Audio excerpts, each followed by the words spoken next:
Yo, what's up mga kalitinga? Welcome back to sa ating YouTube channel. Kamusta po kayo? Sa mapagpalang hapon po sa inyong lahat. At mayroon tayong gagawin ngayon kasi bukas ay may mga customer din tayo. Mayroon tayo isang wave bukas ulit, wave gilas na i-recondition. So ngayon ay magpapalit tayo ng oil seal, fork seal dito sa shock. Yan. Papalitan na natin kasi tagas na pareho. Tapos napansin ko ang lakas ng alog dito. Ayan, papalitan na rin natin ang bearing yan. Ayan, bearing. Palit bearing and then palit na rin ng handbrake cable kasi naputol na siya. So, pero for the meantime, unahin muna natin yung fork seal niya para yun yung pinakamatagal gawin eh. Saglitan na lang naman yung iba niyang gawin.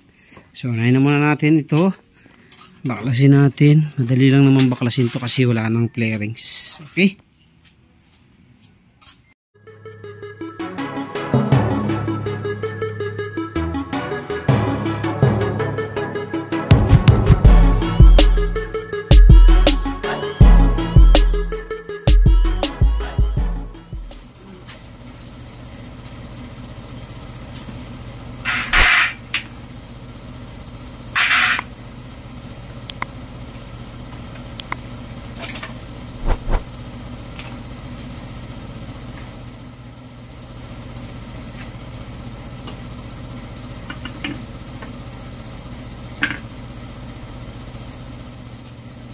Linisan natin, tapos papalitan natin ng bagong oil seal.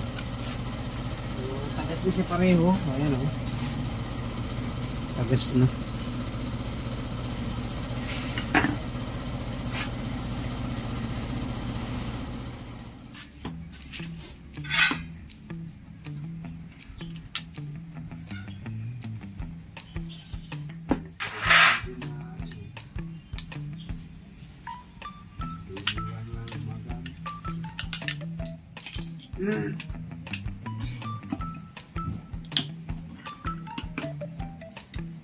Linggo mas kami.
Nangaling kasi siya eh.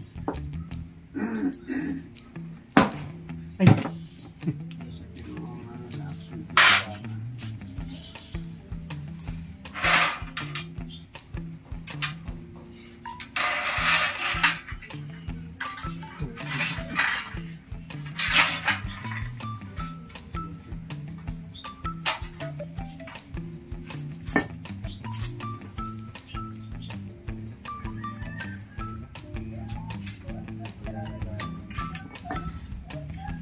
Scatter lang siya eh. Yung sarili niya.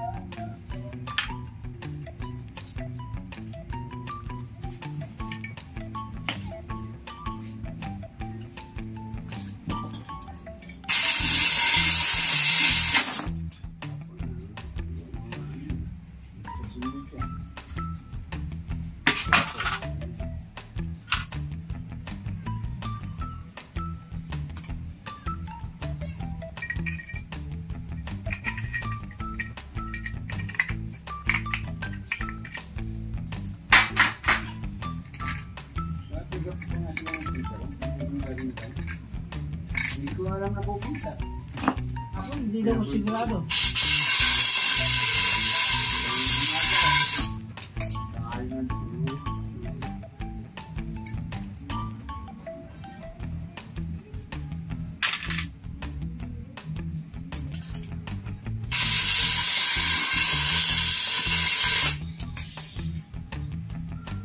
Hindi dismiss talaga yung pag-minor.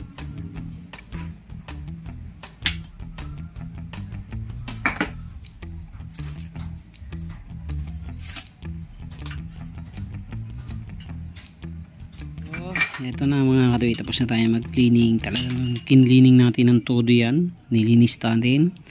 Ginamitan natin ng crudo kasi yun yung available natin dito pang linis ngayon. Tapos yung ating degrazer, may degrazer din tayo. Ayan, linis na yan. Sasalpak na natin. Ayan, kasi hapon na. Okay. So, papalit nga pala tayo ng isang lock kasi yung isang lock niya ay ano na, sira na. Ay, ito medyo pwede pa to. Yung isang wala na. Hindi ito. Wala kasi may-ari kaya tinabi ko yung mga piyesang papalitan. Ito. So salpak lang natin to, tapos tingnan natin kung kaya pang mapalitan yung bearing. So, salpak na natin mga kaduit yung ating oil seal.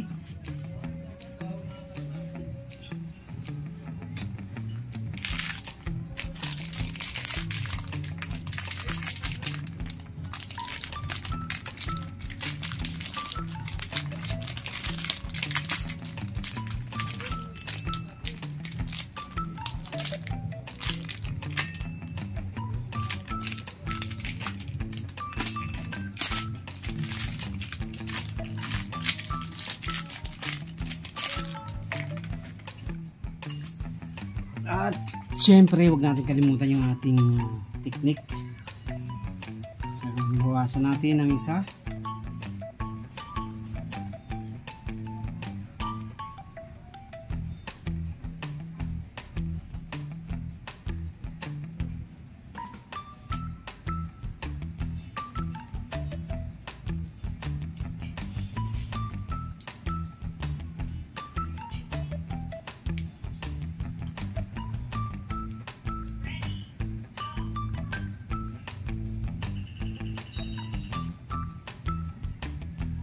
Tapos balik lang natin. Okay. And then balik lang natin.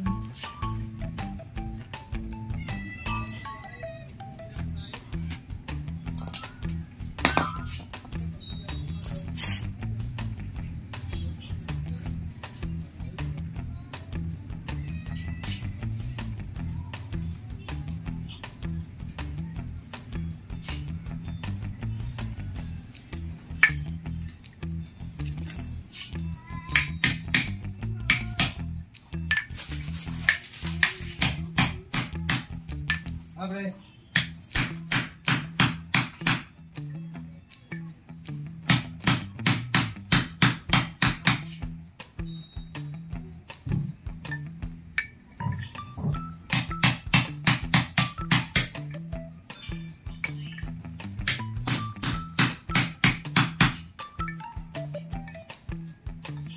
Okay. Tapos lagay natin yung isang lock bago yung lock.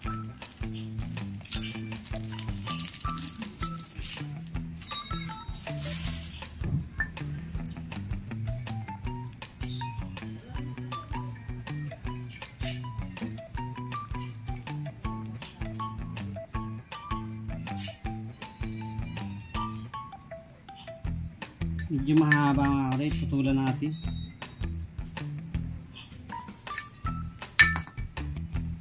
Putulan natin hanggang dito.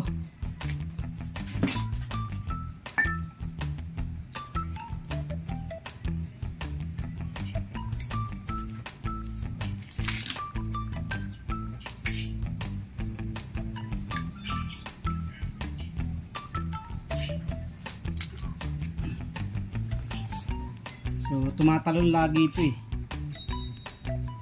Hindi kasi siya original kaya lagyan natin ng dikit.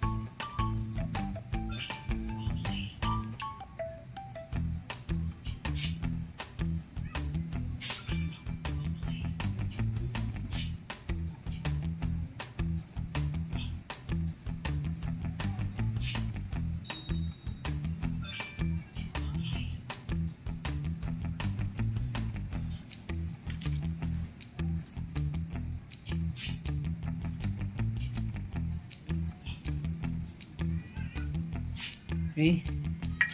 Next natin itong isa.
Okay.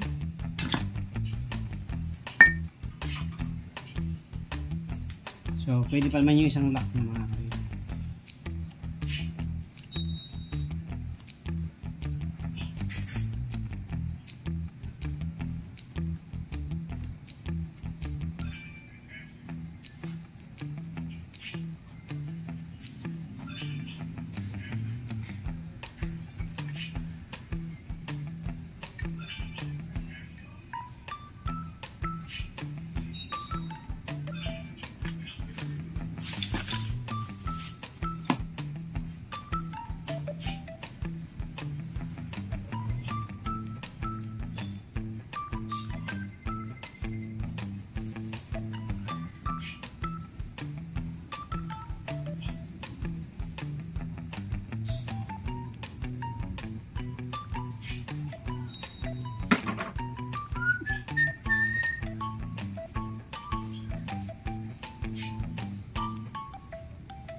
Okay.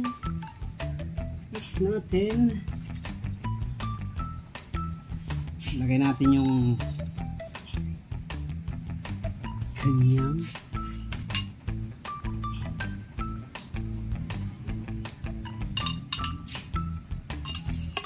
inner tube.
Okay. Langis naman.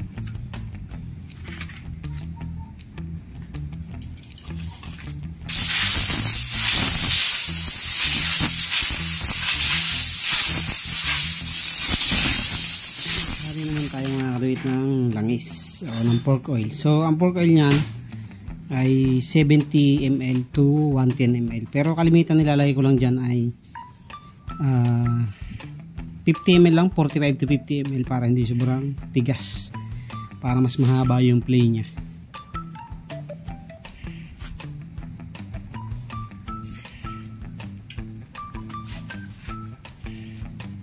So yan, so ito yung sukatan natin.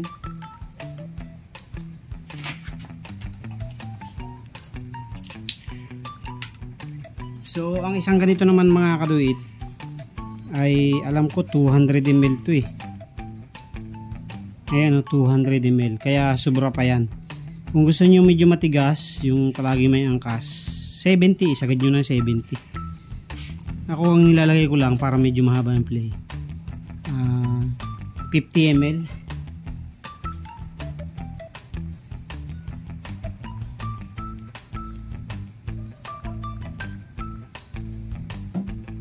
So ngayon gagawin ko 60 kasi may angkas to eh. 60. So sinasalin ko na muna siya.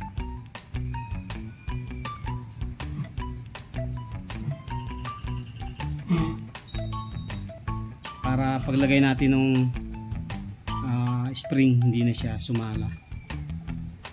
Kasi may spring na natin lalagyan, sumasablay pa yung langis.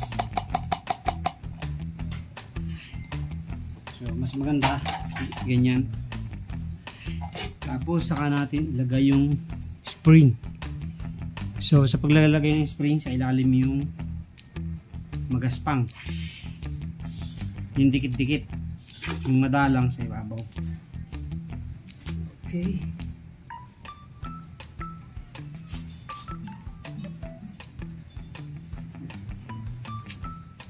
Tapos ito,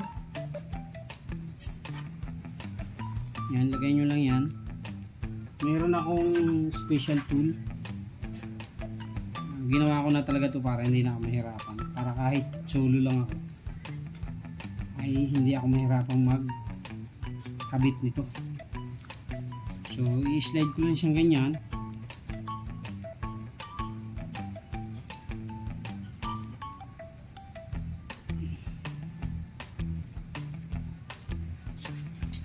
At pwede ko nang ilagay yung lock.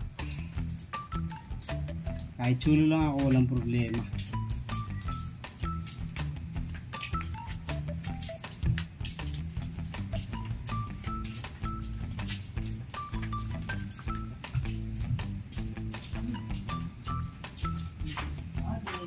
See? Okay, so ito na.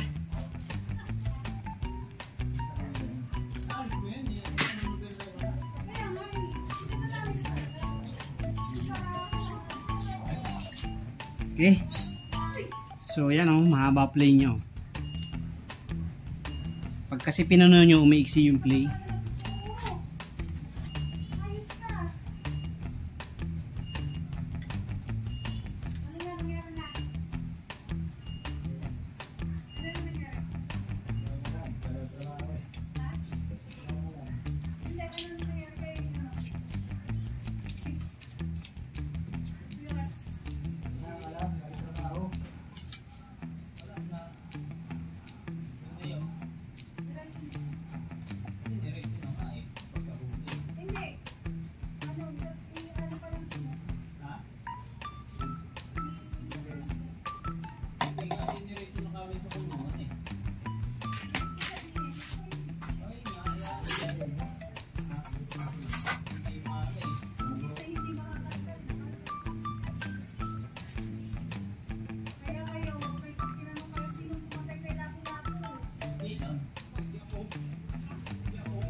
Okay, tapos na tayo. Kabit na natin. Okay.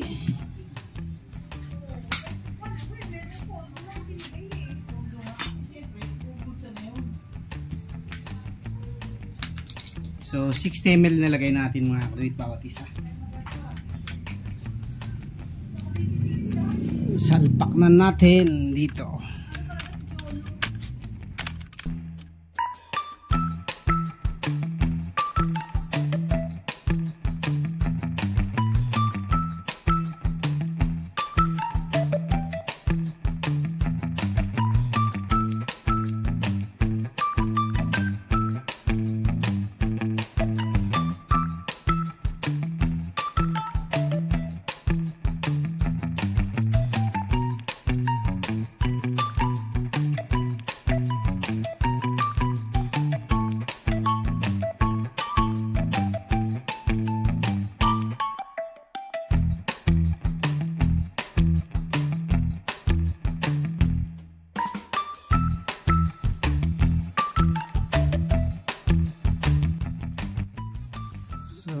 So ayan na mga katay, kakabitan lang natin yung gulong yan at tapos na tayo. So pero bago natin ikabit, magpapalit muna tayo ng bearing.